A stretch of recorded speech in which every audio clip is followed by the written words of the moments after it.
Cali, come here.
£142 dressed weight. So that's not a tiny bear. It's probably a 4 or 5 year old bear. Bigger than the one I shot last year. And type of bear you don't want hanging around the cabin, especially with Cali not being afraid of them and wanted to chase. But this bear just was not afraid of me or Cali and actually approached me. So I'll go and once I get this thing cleaned up, I'll go and tell the whole story, sit on the front porch and tell you everything that happened. Even though I've had a lot of bear encounters over the years, and I've been hunting bears for almost 40 years. This is the first time I've had one in this situation that I had to deal with. So anyway, I'll tell you in a little bit. Like I said, I get this thing processed. Nice cool night at least. It was about 32 degrees overnight. So perfect conditions to let the bear cool down and yeah, just get ready for butchering. So that's what I'm going to do today. I'm going to clean up the table here, get everything laid out, set up so that I can work pretty quickly and get this thing done. Anyway, like I said, exciting night.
can see me actually. This is one complete backstrap. I already cut the other one into little steaks and chops, or tenderloin steaks, I guess, or backstrap steaks. This is probably next to the tenderloins, which are small on a relatively small bear like that. This is the best cut of meat that's actually of any size. So tender. This is actually what I would like wrap bacon around, just because this doesn't have much intramuscle fat, so it's a little bit like, it's not marbled, but it's super tender. So that's typically what, yeah, you would wrap bacon around, just to give it a little bit more fat and flavor. So it's, what makes it special is the tenderness, not the flavor.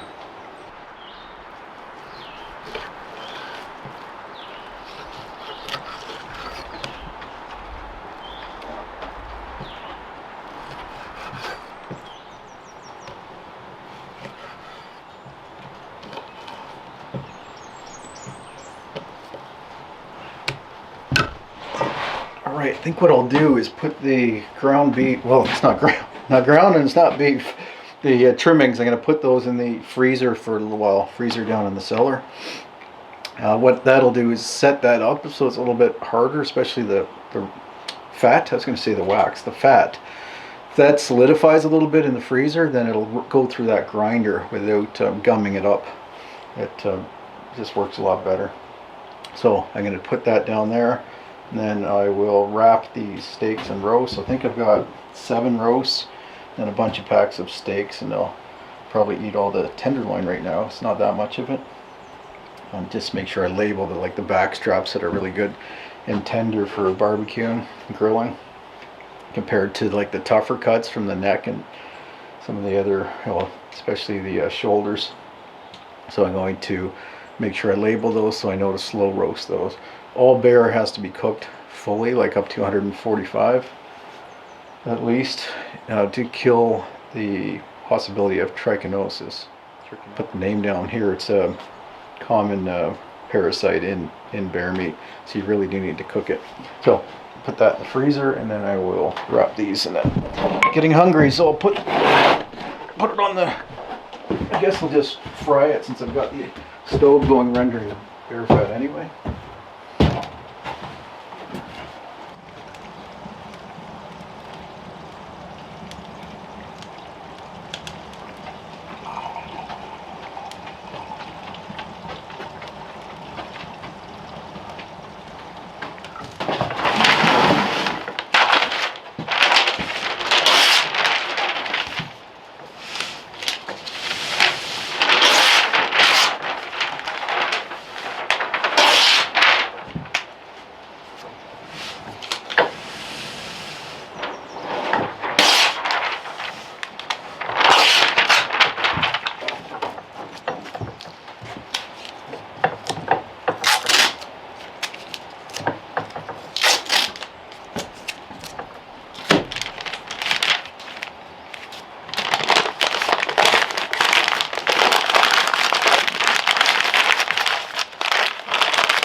Cali!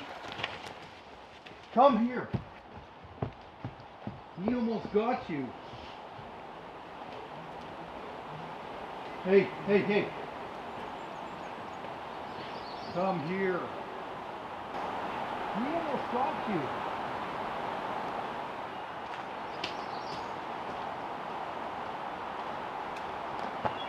Cali, here now. Come here. That was close. That moose came right at her, trying to strike her with his front hoofs. Holy smokes. Heart's pounding. I was just about to tell you about the bear from last night. So I'm sitting up right here. I was about to sit down, invite Cali up. Suddenly she goes running down to the garden barking. And I didn't know what it was. Thought it maybe just a raven coming into the compost pile. And there's a moose, bull moose. It comes after her. She gets through the gate there and it comes running after her, trying to hit her with its front feet. Cali, no. Come here. You stay here. You cannot take on big animals like that. She tried to go after that bear last night too, so good to have a dog for protection, but she can't take these animals. She doesn't know that. She cannot defeat a 1,000-pound moose or even a 200-pound bear. I don't know if you saw that. Like I was, Cali, okay, stop, just relax. I don't know if you actually saw it in the camera. Like I wanted to get it set up because I thought it had run. Thought I'd set the camera up and then I see it's coming after her. So not sure if you saw that or not. Anyway, that's the perils of living in the forest. Between bears, moose. I don't know if she's ever had a run-in with a deer. She likes to run them off. Okay, that's enough. Wolves have surrounded us. Actually, I'm going to link to that wolf video. It's from a couple of years ago, or a few years ago, where the wolf pack surrounded us and was calling, I think trying to call her over to them. Yeah, I'm trying to get that off you. Pine tar. Whew, all right. Okay, so, all right. All right, so I'm going to try to calm down a little bit here and then tell you the stories. Okay, so last night. Easy. We're in bed, in the bedroom. My wife and I and Cali. Cali sleeps on the floor. And just before dark, she growls at something and looks up at the window. We look over and there's a bear standing looking in the window. So she goes at the window, growling and barking, which the bear barely reacted to that. So that was the first sign that it wasn't going to go well. So I come out here. So that's just right there, right? The bedroom's right there. I come out and take a few steps towards it and yell at it, just trying to shoo it away. Even though I have a bear tag and it's bear season, it wasn't a very big bear, first of all, so I wasn't going to shoot that one if I had encountered it while I was hunting. But also, I don't know, just if I'm in hunting mode, I'm in hunting mode. If I'm not, I'm not prepared to shoot anything. In fact, the gun was over in the breezeway over there. So anyway, when it did that though, and Cali's trying to get out the door growling and barking, I went back in and decided, well, I don't like the way this is acting. I better scare it off more or maybe take care of it. So I go back out and I come out that door. It comes towards me. It was probably headed for the outdoor kitchen to begin with because of probably the scents in there. Maybe that's why it was here to begin with. And it started coming towards me again. Didn't have any fear. So anyway, we got about 10 yards from me. 20 feet probably, 25 feet maybe, probably 20 feet. And I shot it in the chest as it was walking towards me. So that is the first time I think that's ever happened. Well, I know it's the first time that's ever happened to me, but the problem is it's these young bears probably wouldn't have been he wouldn't have done anything probably just a bluff charge. These bugs are actually bad. I might have to go into the outdoor kitchen and finish up the rendering that bear fat. Anyway, it does happen. These young bears, they get a little bit aggressive, but also just don't know the boundaries. They don't know where they are in the pecking order, especially when it comes to humans. So, and there's been more bears around here than normal. I think I've got 4 different bears. I'm going to try to get to the trail cameras and pull the cards before I edit this video, but I've got, I think, 4 other bears still on the property. One really big one, and then a young sow, which I've seen for the last 3 years. She's been hanging out here, so she's not a problem. I actually had her on camera last year getting bred, but she doesn't have cubs that I've seen on camera, at least this year. So she's around, and then there's a decent sized black, similar to this size actually. Then there's a brown one, which I've never seen before. In all my years, almost 40 years of hunting in Ontario, I've never seen a brown face. And then there's yes, a little sow, mid-sized black, mid-sized brown, and then a big black bear. So that's what I've got on camera. I don't know what wanders around that I don't get on camera. Sorry for all the fidgeting. These black flies are, I knew they would start getting bad when the sun came out, but it was so cold this morning, it took a while, and it's going to be below freezing tonight actually. So I got to take care of the plants in the garden, make sure they're covered over. So we'll be eating, I don't know what I got off of that, maybe, what I get, 70 pounds maybe 80 pounds of meat off of it. So that's gonna last quite a while. And then we got all the bear fat, so let's see how much I get out of that. Looks like probably maybe half a gallon of rendered bear fat I'll get, and I can use that for making all kinds of stuff. My boot protectant and seasoning for the pans, cast iron pans. Salve, I put face cream on my face a lot, so I just mix that with essential oils or powdered comfrey or whatever that I freeze dry. Oh yeah, these are bad. Anyway, interesting week. Moose and bear. Who knows what else is going to happen. Anyway, that's it. Thanks for watching. Appreciate it. Look forward to seeing you back here at the cabin next time. Take care.